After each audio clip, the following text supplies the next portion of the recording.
Hello.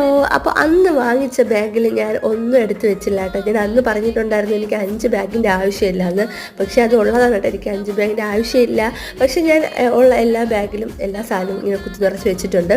ആദ്യത്തെ ബാഗിൽ എൻ്റെ കുറച്ച് മേക്കപ്പ് ഐറ്റംസൊക്കെയാണ് കേട്ടോ എടുത്ത് വെച്ചത്. നമ്മുടെ ഐ ഷാഡോ, ഐലൈനർ, എന്താ പറയുക, എന്തൊക്കെയോ സംഭവങ്ങളൊക്കെ എടുത്ത് വെച്ചു. അടുത്ത ബാഗിൽ ഞാൻ ലിപ്സ്റ്റിക്കാണ് കേട്ടോ എടുത്തിട്ടത്. ഒരു കുഞ്ഞു ബാഗിൽ ലിപ്സ്റ്റിക്കാണ്. അത് കഴിഞ്ഞ് ഈ ഒരു ടിന്നിൽ എൻ്റെ ലിപ് ലൈനർ കാര്യങ്ങളൊക്കെ ഇട്ട് വെച്ചിട്ടുണ്ട്. എന്താ പറയുക, എല്ലാം ഒതുക്കി വെച്ചപ്പോൾ ഭയങ്കര സന്തോഷമായിട്ടാണ്. മറ്റത് അലമാരക്കകത്ത് ഞാനിങ്ങനെ ഓരോ ടിന്നിനകത്ത് ഇങ്ങനെ അടച്ചടച്ചാണ് വെച്ചത്. പക്ഷേ ഇതിൽ എല്ലാം ഒതുങ്ങിയിരുന്നപ്പോൾ ഒരു സന്തോഷം, അത്രയേ ഉള്ളൂ. അപ്പോൾ ഞാനിതിൻ്റെ റേറ്റ് ഞാൻ പറഞ്ഞിട്ടുണ്ടായിരുന്നു 154 രൂപയാണ് കേട്ടോ. പിന്നെ വീഡിയോസൊന്നും ഇപ്പോൾ ഇടാത്തത് എനിക്ക് ഒട്ടും വയ്യ. 2 ദിവസം കൊണ്ട് ഭയങ്കര പനി, ചുമ, തലവേദന, മൂക്കടപ്പ്, തൊണ്ടവേദന ഒക്കെ ഉണ്ട്. അതുകൊണ്ടാണ് ഞാൻ വീഡിയോസൊന്നും ഇടാത്തത്. ഇൻഷാ അല്ലാഹ് അപ്പോൾ ഞാൻ വേഗം വരുന്നതാണ്. വീഡിയോ ഇഷ്ടപ്പെട്ട് സബ്സ്ക്രൈബ് ചെയ്യാം. ടാറ്റാ.